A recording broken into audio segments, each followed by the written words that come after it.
안녕하세요. 잘 지내셨어요? 네. 오늘 1반도 형편 없구나. 왜 그랬지? 6반은 너무 형편이 없어졌네. 6반이 여기 훔치면 어때요? 여기 오세요. 네?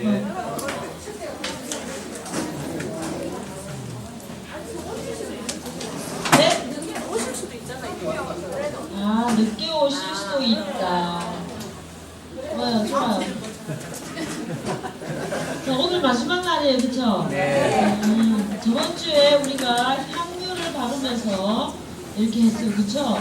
그래서 월요일 날 복음이 향유를 이렇게 바르는 거였는데, 조금 이렇게 우리가 향기를 뿜는 삶을 살았는데 어떻게 잘 살았었나요? 네. 대답이 좀 나오지 않고요. 자, 그러면서 우리가 오늘 조금 변화된 얼굴이 있잖아요, 그쵸? 변화된 저번 주하고 좀 달라는 거를 2명씩 짝을 지어서 2명이 안 되면 3명이 짝을 지으세요. 짝을 지어서 제가 보니까 당신은 저번 주보다 이런 점에서 좀 달라진 것 같아요. 라고 얘기를 해줍니다. 어쨌든 오늘 옷을 너무 야시시하게 입고 왔어요. 좋아요. 머리 스타일이 좀 변한 것 같아요. 아니면 얼굴 표정이 조금 이렇게 같은 것 같아요. 뭐 이렇게 대화를 2명씩 하면 좋고 2명씩 하면 좋고 정확하게 안 맞으면 3명 해도 됩니다. 자, 지금부터 한번 이렇게 옆 사람하고 같이 변화된 것을 얘기해 줍니다.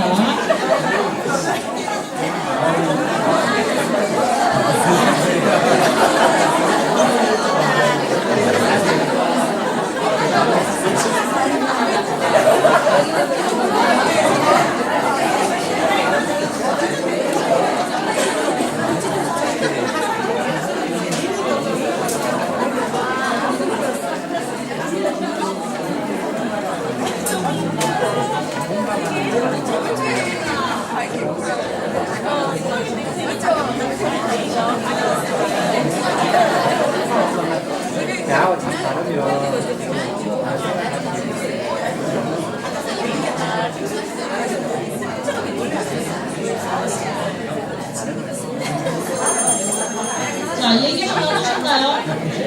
자, 그래요. 이게 손 붙잡고 난리 갔는데 이 2분 일어나 보세요. 자, 일어나세요. 그래서 이분이 저분의 변화된 것을 얘기해 줍니다. 그렇지. 큰 소리로. 아니, 다른 게 아니고 오늘 축일이에요, 이분이. 그래요. 그래서 더 밝고 활기차게 한 주간 잘 살아가는 것 같고 다가오는 한 주간도 더 기쁘게 잘 살아가. 그거 같아요? 그렇게 살아왔기 때문에 또 그렇게 살고 이쁘게 살자. 살 것 같다. 좋아요. 늘 밝게, 이번 주는 더 밝으신 것 같아요. 네, 항상 웃으시고 이러시는데 이번 주는 더 밝고 머리까지 누워가지고 더 기쁜 부활을 맞으실 것 같습니다. 좋아요. 앉으세요. 우리 저기 6반 메롱이 2분 뭐 사주시는 것 같아요. 자, 일어나서 서로 이렇게 달라진 점을 이렇게 얘기해 줍니다. 네. 일어서세요. 지난주보다 더 예뻐지신 것 같습니다. 좋아요. 다음.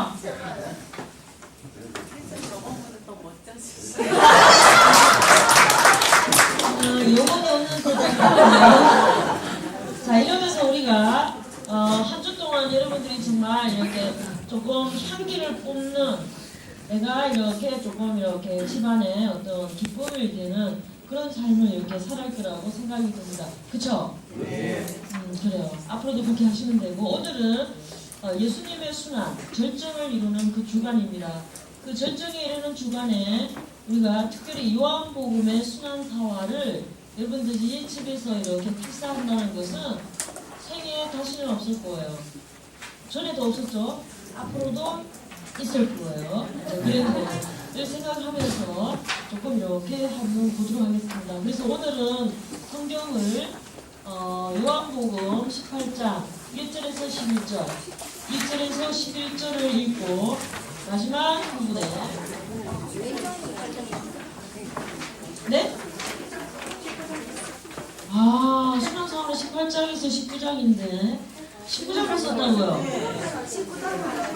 19장만 쓰라고 그랬어. 나의 잘못이 크구나. 아, 좋아요. 그러면 185쪽 숨을 거두시다 이 부분을 읽도록 하겠습니다. 숨을 거두시다. 이게 쓰셨죠, 그렇죠? 네, 좋아요. 예수님께서 숨을 거두셨는데 그 숨을 거두는 그 절정이 어떤 건지를 오늘 한번 보도록 하겠습니다. 성부와 성자와 성령의 이름으로 아멘. 시작. 우리의 주님이 모든 일이 다 이루어졌음을 아신 예수님께서는 성경 말씀이 이루어지게 하시려고 목마르다 하고 말씀하셨다. 거기에는 신 포도주가 가득한 빈 그릇이 놓여 있었다.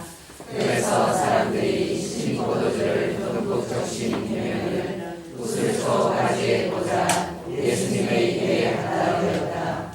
예수님께서는 신 포도주를 드신 다음에 말씀하셨다. 다 이루어졌다. 이어서 고개를 숙이시며 숨을 거두셨다. 성부와 성자와 성령의 이름으로 아멘. 자, 오늘 우리는 요한복음을 이렇게 보는데 사복음서에 다 저를 보세요. 이제 공부할 거니까 저를 이렇게 보시고 허리 조심하시고 오늘도 20분에 시작했으니까 20분에 갈 거예요. 그쵸? 몇 시 20분? 10시 20분. 조금 넘을 수도 있겠지만 어쨌든. 자, 그런데 우리가 복음서, 사복음서가 있는데 거기에는 예수님의 순환사화가 다 나오고 있습니다. 그쵸?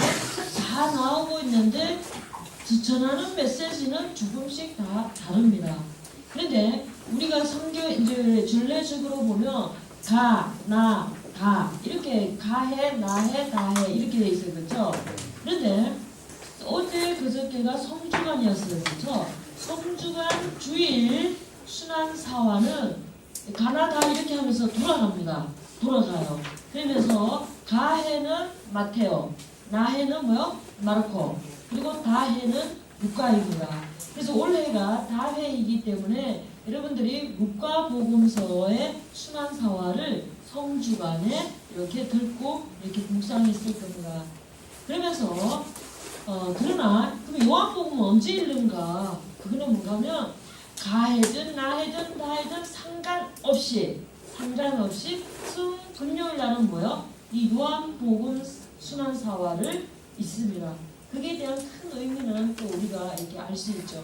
그러면서 이제 루카복음 같은 경우에는 여러 가지 표현 방법이 다르지만 루카복음이 자비의 복음 이렇게 얘기를 합니다.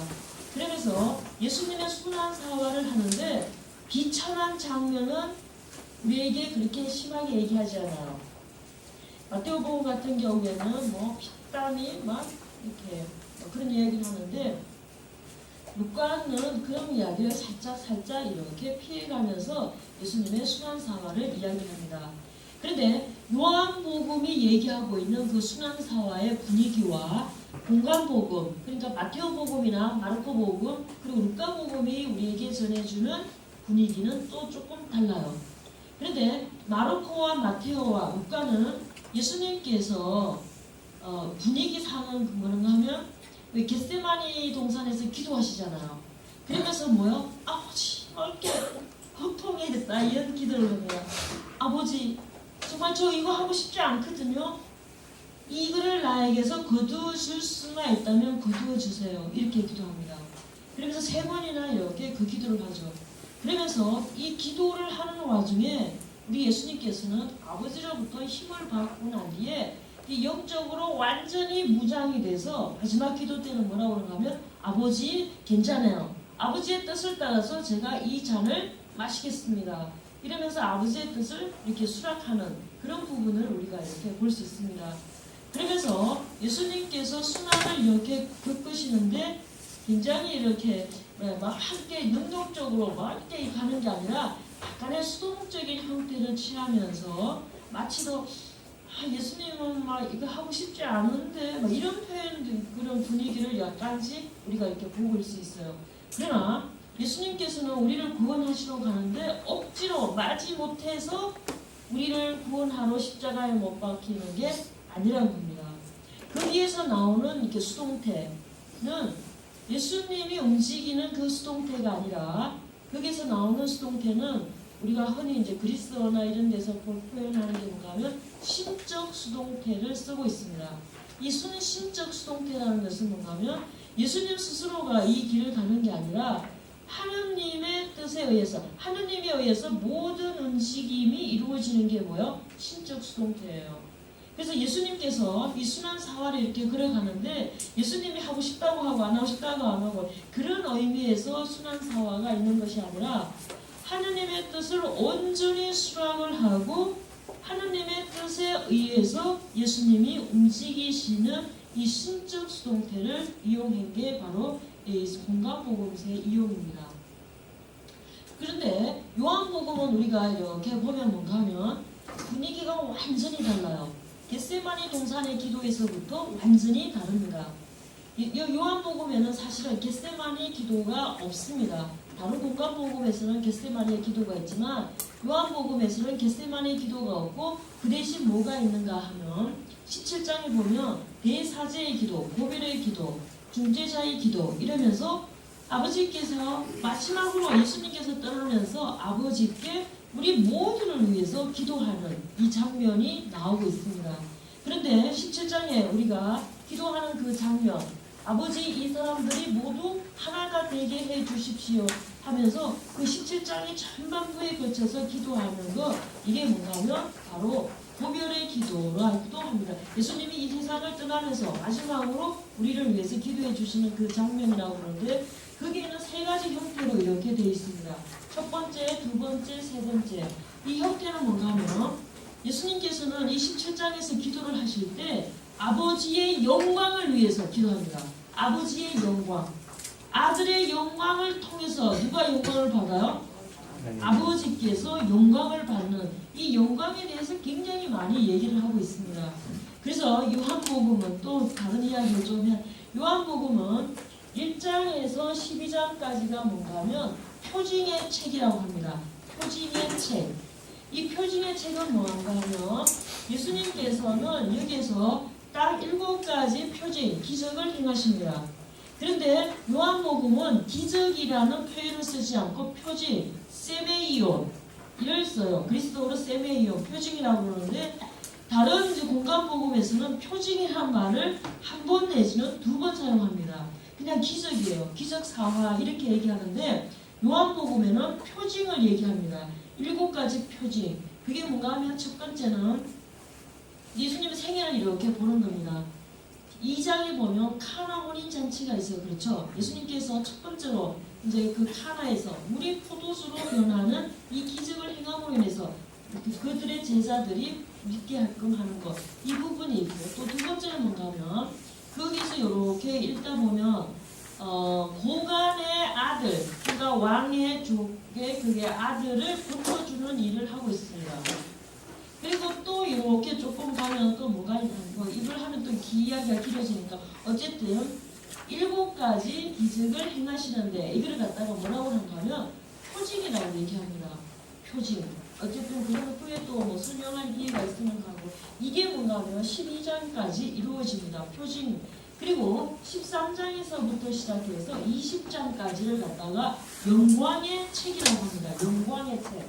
그래서 오늘 복음에서 뭔가면 아버지의 영광, 아들의 영광, 아버지의 영광, 아들의 영광, 아버지의 영광 이래서 그 짧은 구절에 3절이 나와요. 그 중간 부분에 오늘 보면 그 부분에 뭔가면 영광이란 말이 5번이나 나옵니다. 그러면서 이제는 뭔가면 이 아버지의 영광을 드러낼 때가 됐는 게 바로 예수님의 죽음입니다. 예수님께서 막 이렇게 죽는 게 아니라 뭔가 하면 어서오세요. 우리 기다렸어요. 좀 늦으셨네. 자, 그래서 이 영광에 대해서 우리가 한번 이렇게 생각해 보는 것 그거에 대해서 요한복음은 우리에게 얘기를 하고 있습니다. 그러면서 우리가 또 하나 이렇게 생각을 할 거는 뭔가 하면 이제 지역적인 거 우리가 잠깐 한번 보고 성경을 좀 보도록 하겠습니다. 지역적. 예수님의 죽음이 사실은 뭐 이렇게 고통스럽겠지만 예수님이 우리에게 고통스러워하는 막 예수님에게 뭐 군사들이 막 침을 뱉고 막 뺨을 때리고 막 그거를 막 예수님께서 고통스러워하는 게 아니라 예수님께서 우리 때문에 나 때문에 지금 고통을 받고 나의 죄를 사해 주기 위해서 구원으로 이끌고 싶어서 우리를 예수님께로 하나님께로 초대를 하는데 그 초대에 응하지 못하는 그 자체를 뭐예요? 더 마음 아파하시는 거예요. 우리가 이게 관점을 조금 이렇게 잘 생각하는 거죠. 그거를 우리가 함께 오늘 보는 시간을 갖도록 하겠습니다. 그러니까 평소에 듣던 거하고 좀 다른 어떤 그걸 들어도 그런가 보다 이렇게 하시면 돼요. 자, 그런데 지역적으로는 예수님이 오늘 이제 어디 계시는가? 모든 복음서는 뭔가 하면 예수님께서 이 예루살렘에 오실 이유는 딱 하나 목적이 뭔가 하면 죽으러 오십니다. 다른 게 없어요. 마테오나 마르코 복음에도 뭔가 마테오는 뭐요? 여기에서 계속 생활하고 있습니다. 그러다가 마지막 죽기 전에 일주일 전에 어디 와요? 예루살렘에 오십니다. 마르코 복음도 그렇고 루카 복음은 약간 달라요. 루카 복음은 돌아가시기 전에 많은 부분을 돌아다니십니다. 쭉쭉쭉쭉. 어쨌든 그런데 여기에 이렇게 오시는데 이때가 언젠가 하면 가월절이에요. 많이 들어보셨어요, 그렇죠? 가월절. 이 가월절이 언제 나오는가 하면 구약에서 나옵니다. 구약 이거하고 연결이 직결돼야 되는 게 바로 가월절입니다. 이 가월절은 이스라엘 백성들이 이집트에서 노예 생활을 하고 있을 때 하느님께서 그의 영도자 모세를 통해서 이스라엘 백성들을 이집트에서 끌어내셨던 구원의 일을 하셨던 그들이 기억하는 겁니다. 그게 바로 가월절이에요. 그래서 탈출기에 보면 12장에 이 가월절을 지켜라 이게 나와요. 가월절을 지켜라. 해마다 지키면서 이거를 기념을 하고 그리고 자자손손으로 뭐요? 이거를 알려라. 이 부분이 있습니다. 그래서 예수님께서는 이 가월절을 준비하기 위해서 어디로 오셨던가 하면 여기에 예루살렘에 오셨습니다. 그런데 평소에는 이때가 뭔가 하면 로마 제국의 속국이었어요. 노예 생활을 하고 있었어요. 이스라엘 백성들이. 그래서 여기에서는 맨날 이제 여러분 성경이 나올 때 보면 빌라도 총독 나오잖아요. 그렇죠? 빌라도 총독이 나와요. 빌라도 총독이 나오는데 그들은 매일 여기서 살지 않아요. 평소에 살 때는 뭔가 하면 여기 바닷가 지중해에 있는 여기에 카이사리아에 살아가고 있습니다. 카이사리아에. 여기 모든 이스라엘의 문명이지만 여기 카이사리아 여기에 가면 벌써 냄새가 뭔가 하면 로마풍입니다. 모든 형태의 시스템이 뭐예요? 로마 제국을 갖다 놨는 그런 이제 시스템으로 되어 있죠. 그래서 평소에는 여기에 있어요. 이들이. 평소에는 여기서 지내다가 이 가월절, 그러니까 큰 축제가 있을 때, 큰 축제는 뭔가 하면 가월절, 오순절, 그리고 초막절 이렇게 세 개입니다. 순례 축제라고 할 때만 이들이 여기에 다 있다가 여기에 옵니다. 왜냐하면 이 엄청난 숫자가 이 순례를 지내려고 이 이스라엘에서 갈릴리아 저쪽에서 이쪽에서 다 모입니다. 그리고 디아스포라 공동체, 그러니까 우리나라로 얘기하면 교포들이에요. 재미교포나 제일교포나 이런 사람들이 명절이 되면 고향에 찾아오는 것처럼 이 멀리 사는 다른 데서 살고 있는 이런 사람들이 가월절을 지내러 어디로 와요? 예루살렘에 옵니다. 그러면 이 사람들이 여기 오면 엄청난 많은 사람들이 있기 때문에 로마 제국으로 봤을 때는 인해 전수는 뭐예요? 위험한 요소입니다. 그렇죠? 그렇기 때문에 혹시 이들이 여기서 폭동, 반란을 일으킬까봐 여기에서 군대를 이끌고 진압을 하려고 여기에 주둔하러 여기에 옵니다. 평소에는 없어요. 그러니까 예수님께서 가월절을 지내는 이때 여기는 누가 와 있었다?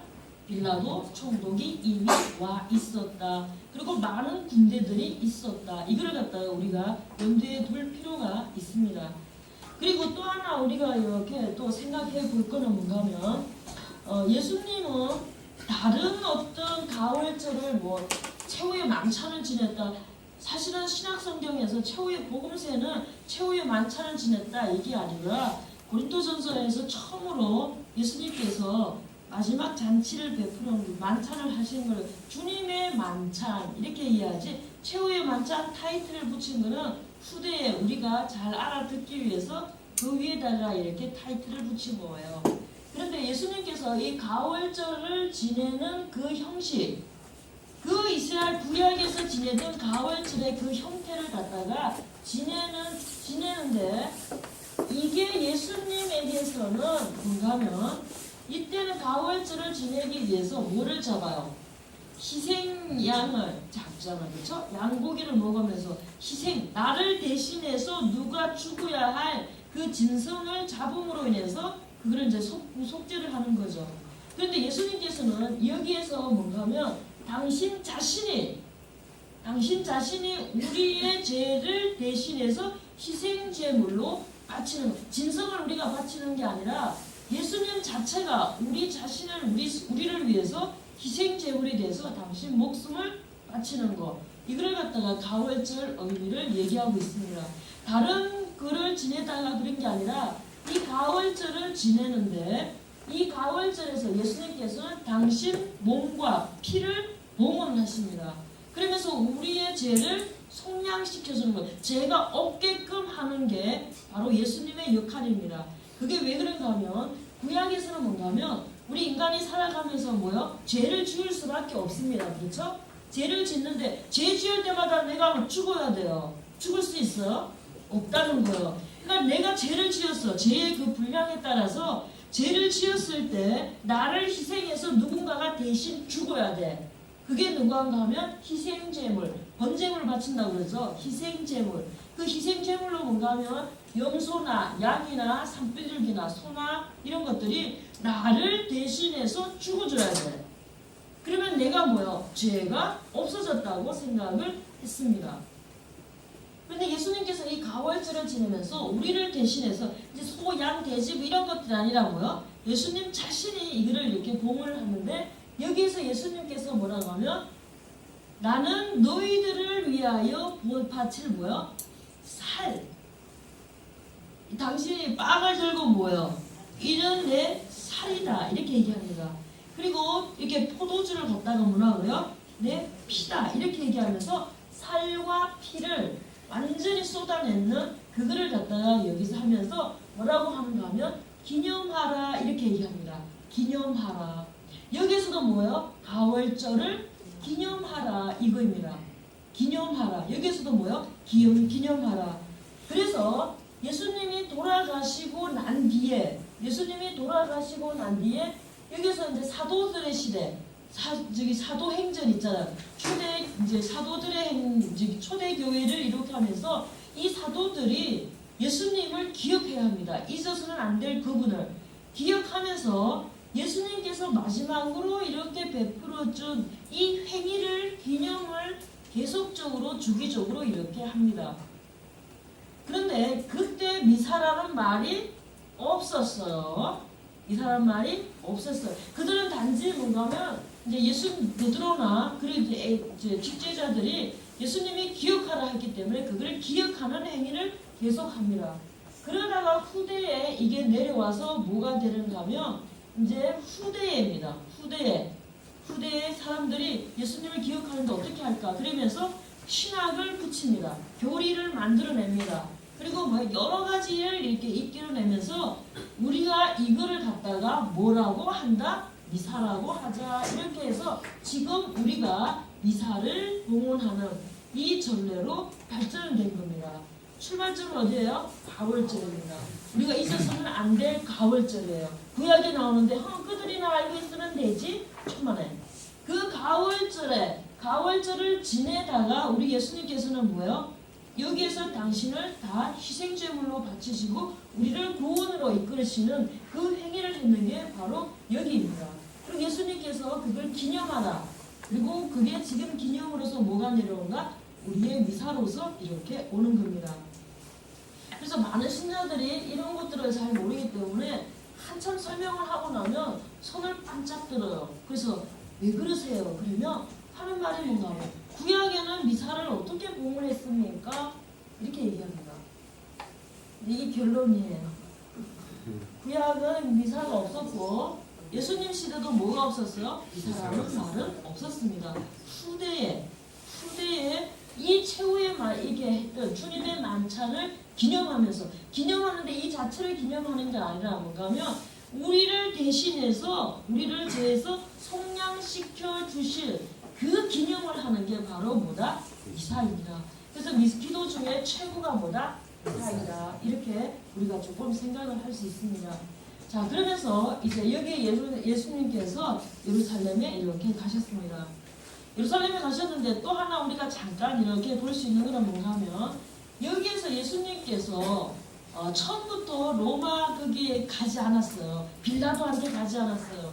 제일 처음에 어디에 가는가 하면 여기에 가면 그 이스라엘의 국회라고 하는 사내들이 있어요.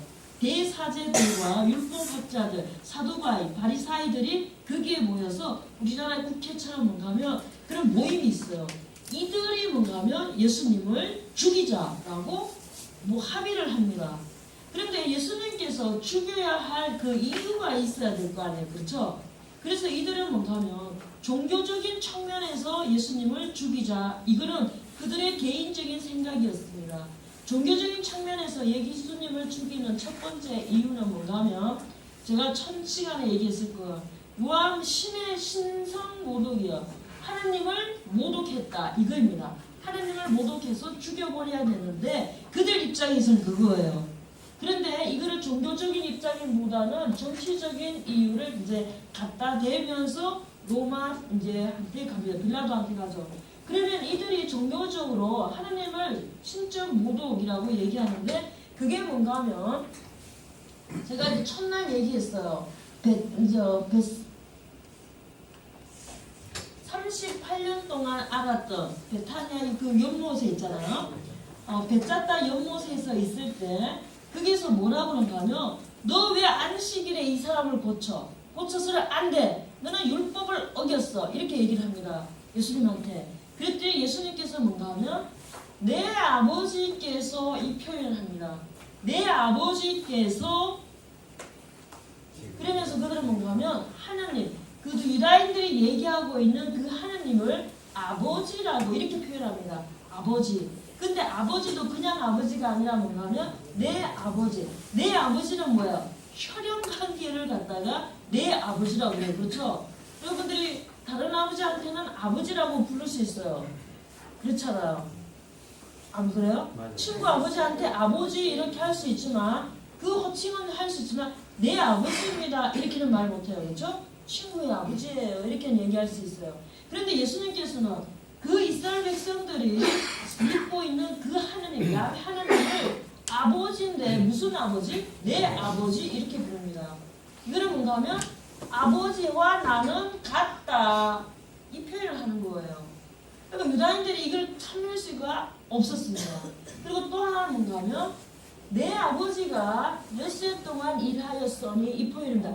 창세기 때 뭐예요? 창세기 1장 1절에 보면 하나님께서 엿새 동안 일하고 하루 쉬셨어요. 그렇죠? 그렇기 때문에 내 아버지께서 엿새 동안 일하셨기 때문에 나도 우리 아버지처럼 뭐요? 일을 한다 이러면서 또 한 번 뭐라고 하면 아버지와 나는 같다. 이걸 표현합니다. 아버지와 나는 같다. 이스라엘 백성, 이스라엘 그 지도자들은 뭐요? 참을 수가 없습니다. 그래서 요한복음에서 결론적으로 뭔가 하면 5장에서부터 이런 문제를 통해서 예수님이 없어져야 돼. 그래서 예수님을 따라다니면서 수시로 뭐요? 예수님을 제거하려고 무척이나 애를 썼던 게 바로 이 사내들인에서 있었던 일입니다.